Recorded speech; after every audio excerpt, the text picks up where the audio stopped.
امام حسن اور حسین نے دیکھا ہے ایک بوڑھے بابا جی وضو کر رہے تھے تو وضو ٹھیک نہیں کیا.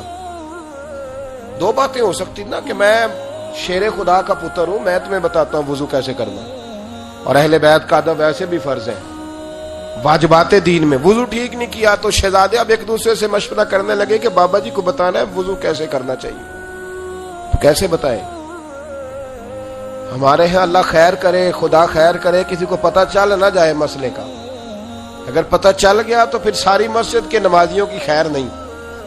وہ سب کو بتائے گا کہ تم ساری غلط نماز پڑھتے ہو, پہلے میرے پاس آؤ, مٹھائی کا ڈبہ لے کے مجھے استاد بناؤ, میں تم سب کی نمازیں صحیح کراؤں گا, اس کے بعد پھر بات کو آگے لے کے چلوں. بڑی تیزی سے ٹھہر جائے, ابھی تھوڑا غور کریں, رکیں. تبلیغ کا ایک انداز ہے, ادعو الی سبیل ربک بالحکمہ. جب کسی کو رب کی طرف بلانا ہے تو ذرا دانائی کے ساتھ بلانا ہے, حکمت کے ساتھ بلانا ہے. حسنین کریمین بیٹھے, اب دونوں بھائی آپس میں عمریں کتنی ہیں, 7.5 سال 8.5 سال. مشاورت ہو رہی ہے کیسے بابا جی کو بتانا ہے. اب بات طے ہو گئی, آنکھوں میں طریقہ وضع کر لیا.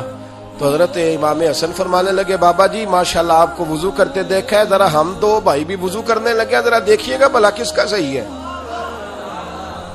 یہ ذرا دیکھیے گا, وضو تبلیغ کرنے کا بھی تو کوئی طریقہ ہونا چاہیے نا. ذرا دیکھیے گا وضو کس کا وضو ٹھیک ہے, ذرا دیکھیے گا.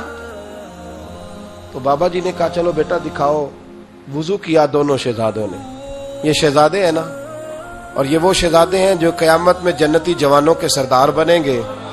کیا رنگ ہے, کیا انداز ہے. وضو کیا تو جب وضو مکمل ہوا تو بابا جی نے ان کو وضو کر رہے ہیں, وہ تقریر نہیں سنا رہے, وہ شعر نہیں سنا رہے, کوئی رکت والی. انہوں نے وضو کیا, جب وضو مکمل ہو گیا تو بابا جی رو پڑے اور چلنے لگے. تو امام حسن فرمانے لگے بابا جی کہاں جا رہے ہو, ذرا رزلٹ کا اعلان تو کر دو. تو بابا جی کہنے لگے پتر تم دونوں کا ہی ٹھیک ہے, میرا ہی نہیں ٹھیک تھا, آئندہ سے صحیح کیا کروں گا. مجھے سمجھ آ گئی ہے یہ طریقہ ہے رسول اللہ کے خاندان, یہ نبی کریم کے خاندان کا. ہمارے ہاں کسی بزرگ کو جب مشورہ دینا ہو نا, آپ نے یہ بات یاد رکھنی, کسی بزرگ کو مشورہ دینا ہو تو ڈائریکٹ نہیں دینا چاہیے, یہ منع ہے. پتہ ہے آپ کو, توجہ ہے میری بات پر, پورے آداب کا خیال کرنا ہے. یہ بہترین لوگوں کی مثال ہے, حضور نے ان لوگوں کے اخلاق کو بہترین کا, اس کا ایک طریقہ وضع کریں گے. آپ ڈائریکٹ مشورہ نہیں کریں گے, اس میں آپ تھوڑا سا سوچیں گے, ٹھہریں گے, غور کریں گے. حضرت جناب سیدنا شیخ الاسلام والمسلمین خواجہ قمر الدین سیالوی رحمت اللہ تعالی, ابھی قرون اولا کا وقت نہیں, یہ ہمارے پاس کے بزرگ ہیں, ابھی انہیں کچھ عرصہ ہوا دنیا سے رخصت ہوئے. شیخ الاسلام خواجہ قمر الدین سیالوی رحمت اللہ علیہ نا پنڈی کے علاقے میں کسی سید عالم کے پیچھے نماز پڑھی. عالم بھی تھے اور سید بھی تھے. ان کے پیچھے جب نماز پڑھی تو انہوں نے نا نماز کے اندر کوئی ایسی غلطی کر لی, ہو جاتا ہے نا انسان بھول جاتا ہے. وہ ایک بزرگ تھے تو ان کے پاس میں بیٹھا تھا, تو ایک صاحب کہنے لگے جی وہ فلاں عالم نے فلاں بات کی ہے تو مجھے سمجھ نہیں آ رہی, وہ دلیل کہاں ہے, وہ بات کہاں ہے. تو بزرگوں نے بڑی خوبصورت بات کی, کہنے لگے جو بولے گا غلطی اسی کی نکلے گی نا. ادھر دیکھیں میری طرف, جو بولے گا غلطی, تو فرمانے لگے جو کوئی کام کرتا ہے غلطی بھی اس کی نکلتی ہے, جو گمسم ہو اس کی غلطی کس نے نکالنی. تو کبھی نماز بندہ پڑھاتا ہے تو اس میں بھول بھی جاتا ہی ہے, تو یہ کوئی اتنا بڑا معاملہ. بزرگ تھے, سید تھے, نماز پڑھائی, کہیں بھول گئے, غلطی ہو گئی, پتہ چلا کہ نماز نہیں ہوئی. سارے لوگ بیٹھے تھے. اب جو جن کا علم انہیں بڑا پریشان کرتا ہے نا کہ فٹافٹ اس کا اظہار کر لوں, کہیں ایسا نہ ہو کہ کسی کو پتہ نہ چل جائے کہ میں ان پڑھ ہوں. ان کو تو شک بھی ہو تو فٹافٹ کہہ دیتے ہیں جی یہ نہیں ہوئی نماز, جی ختم ہے, آپ فٹافٹ کریں, یا آپ پڑھائیں یا پھر میرے پیچھے کھڑے ہو, میں جلدی صحیح کرا دوں آپ کی عبادت. یہ بڑا عجیب معاملہ ہے. علم ہو اور پھر اس کے ہاضمے کو صحیح رکھنا, یہ بہت مشکل کام ہے میاں. بڑے کم لوگوں میں یہ بات ہوتی ہے. اب وہ سارے علماء اور بھی تھے پیچھے, تو خواجہ قمر الدین سیالوی کی طرف دیکھ رہے ہیں کہ یہ ہمارے بزرگ ہیں, یہی کوئی بات کریں گے تو سمجھ میں آئے گی. تو اب خواجہ صاحب رحمت اللہ علیہ کی طرف جب علماء نے اشارہ کیا تو خواجہ صاحب فرمانے لگے چپ کرو, مجھے پتہ چل گیا ہے کہ نماز نہیں ہوئی, پر یہ خالی عالم نہیں, یہ سید بھی ہے. تو اب میں نا لفظ تلاش کر رہا ہوں, کوئی جملہ مل جائے تو میں ان کو بتاؤں, ذرا مجھے کوئی جملہ نہیں مل رہا.